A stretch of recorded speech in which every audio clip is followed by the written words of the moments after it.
Welcome back to Queen City Corals. Today we're at Sea Dwelling Creatures and we're gonna have Kevin here show us around all the different fish, corals, and inverts they have in stock. Yeah, welcome to Los Angeles. Let's go check them out.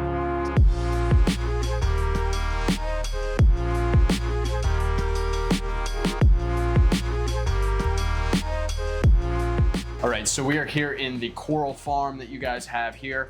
How long have this been set up for? So our main coral production facility started about 8 years ago, and then we've kind of really scaled. This facility here has been biologically active for about a year. We started it maybe a year and a half ago, and it took about 6 months to get everything kicking in. But yeah, this is our in-house production. We really expanded our own SDC branding of really rare and unusual corals, so we're really happy to release those month to month. And we got quite a collection. Speaking to that, what kind of lights are you guys running? We're pretty much exclusively running Radions now. Okay. Yeah, we had a mix of some other brands and this and that, but just from control and that kind of stuff. But we're seeing great growth and color with the Radion, so we've been very happy with them. Yeah, I know that's what we run in our store, and that seems to be the best. So I'm glad you guys concur with that. Yeah, some of these corals are maybe F7, F8 generation. So yeah, pretty amazing. Yeah. And then what parameters do you keep for nitrates, phosphates? Okay, so yeah, so these systems, obviously being hard coral systems, we have to monitor that a little more closely than some of our others, Pallies and Zoes. Yeah. But this one's running, maybe 0.005 phosphate, and we like to keep it around 5 for nitrate. Yeah. Maybe a little less with this, the Acropora. Gotcha. And then for the calcium alkalinity, what do you keep it at, and kind of what are you dosing? Yeah, kind of standard. What we found really is less swing is more important than the actual number. Yeah. So we run our alkalinity around 8, TKH. So some people run them a little higher, but we found that to be pretty good for the variety of corals we're running. And calcium normal stuff, just stability. That's where the main focus. Yeah. So how many gallons would you say are in this? Obviously there's a lot more out there, but how much just dedicated for coral growth? In our coral, between our coral production facility here, there's probably about 7,000 gallons. Okay. Yeah, this room in particular, these are 100-gallon tanks. So you can see 5 or 6 of them here. The top will be added as we get increased production. We have 4 of these systems. So yeah. Wow.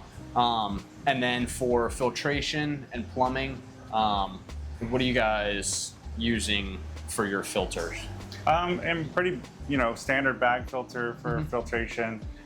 We do liquid dosing for calcium, so we don't run a reactor. Okay. We have KH monitors that are in place. We check the water twice a day. Okay, wow. So yeah, pretty active. Because we have all the fish, we're doing water quality anyway. Yeah. So we just kind of throw those tests in. There's nothing like a good calibrated manual test, but the monitors are great, and automatic dosers and things, but you need to cross-check them. So it's nice to have a team here. We have about 88 employees here now. Wow, that's awesome. And maybe 10 in the coral department. Yeah, so pretty standard filtration, real basic. That's really all you need.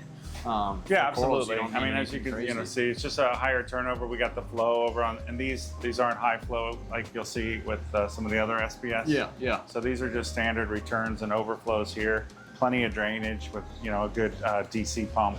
Yeah, lighting and flow and water quality parameters is the focus on this system. And then when we see the acros, you'll see obviously a lot more internal flow. Yeah.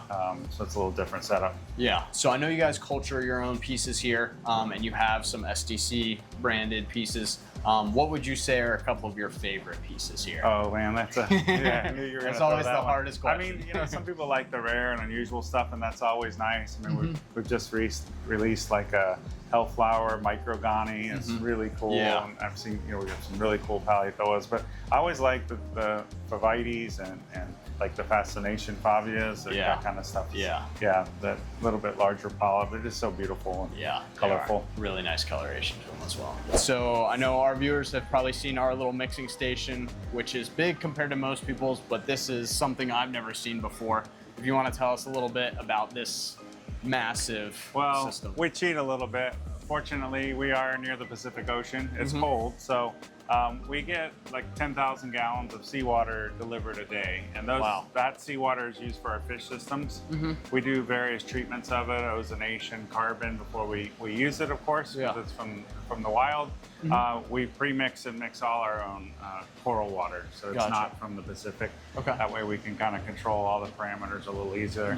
But all of our packing water and our fish system water, that's the volume we go through every day. So we're automatically doing water changes without doing water changes. But yeah, that's kind of what you're seeing here. We have a dozen 1,500 gallon tanks at various stages.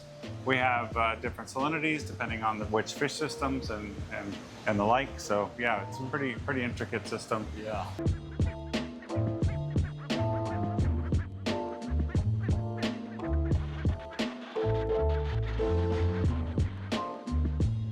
Okay, so we are now in the main warehouse with all the different tanks. If you want to kind of show us where each of the tanks are, and then we can go through. Yeah, absolutely. So on this side, we have like mostly snails, crabs, and shrimp.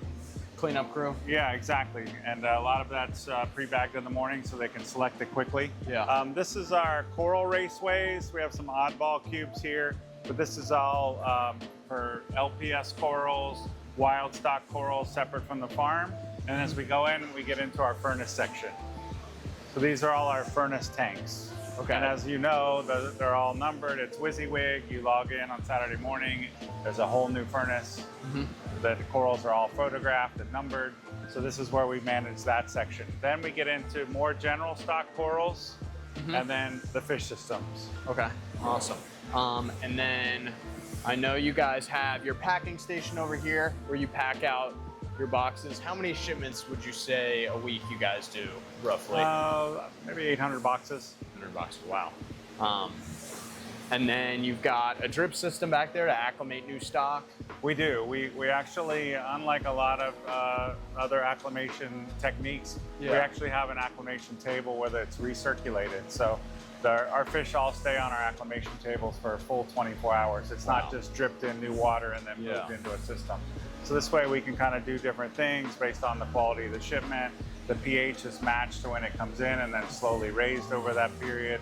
Sometimes they stay on the tables longer depending on if they're ready or not. Then they come out to the floor. So typically the fish is not sold before 72 hours of arriving here. We prefer more like 3 to 5 days. That's the ideal time it's settled in and it's eaten and ready to go. And how long has Sea Dwelling Creatures been open for? Oh, wow. 1991. Wow. So we're going on 33, 34 years, maybe a little before 91. But we've been in this facility for, I want to say 28 years. Okay, so you guys have been in this spot for a while. Makes sense. It's definitely very well built out. There's a ton of tanks here. I would not want to move these. I moved my tiny little store, and this seems a lot less fun than that. And this is 24,000 square feet. We have the luxury of we're fairly close to the ocean here, which is cool year round. The warmest it gets, it's like 68, 70 degrees. So we typically get that onshore breeze, which keeps it very, you're not sweating. And this is a very late summer. This is a heat wave right now. So that's one of the advantages. It's a little cool in the winter, but we maintain that by closing the doors. We do have some heaters that heat the air. We don't do a lot of water heating. It's very expensive. And, it's much more effective to maintain our ambient temperatures. But it's nice. It's a great place to have this kind of facility, this large scale space, and not have to worry about snow or other extremes. Desert heat. What would you say separates Sea Dwelling Creatures from some of the other wholesalers out there? There's a lot of great industry wholesalers out here. What separates us, I think, really is what you just saw, our own in-house coral production. We obviously have a combined experience that has extreme value. 35 years in the business with the supply chains, and other suppliers have been around a long time as well, but that's definitely one of our strengths. Our diversity of animals, from our own coral production to shrimp and inverts to fish, rare fish, high volume common fish, and just healthy fish. I think that's kind of the quality is really what sets us apart. Absolutely. And then one last question: what is your favorite fish in the hobby? Wow. I mean, I'm actually pretty partial to fish, but I've always loved Harlequin tusks. Yeah, Just those are really cool fish. Not very reef safe, but very colorful. Next to that is probably some of the Anthias. They're amazing. You know, it's the blotchy Anthias or some of the other deep water Anthias. I've always wanted to have kind of a darker cryptic tank with school of Japanese Anthias. Yeah. Do you have a tank at home? I have a 12-gallon tank at home. Nice. That's about what I got.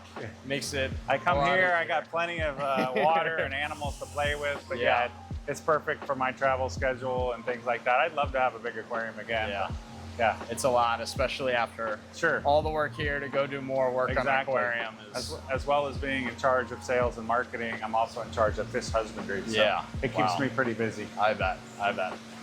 Well, thanks for showing us around, Kevin. Absolutely. If you guys are a store out there, definitely check out Seedwine Creatures. I'm sure you've heard of them before, but they definitely have very high quality fish, corals, invertebrates, really everything you need. I hope you guys enjoyed this video, and I will see you in the next one.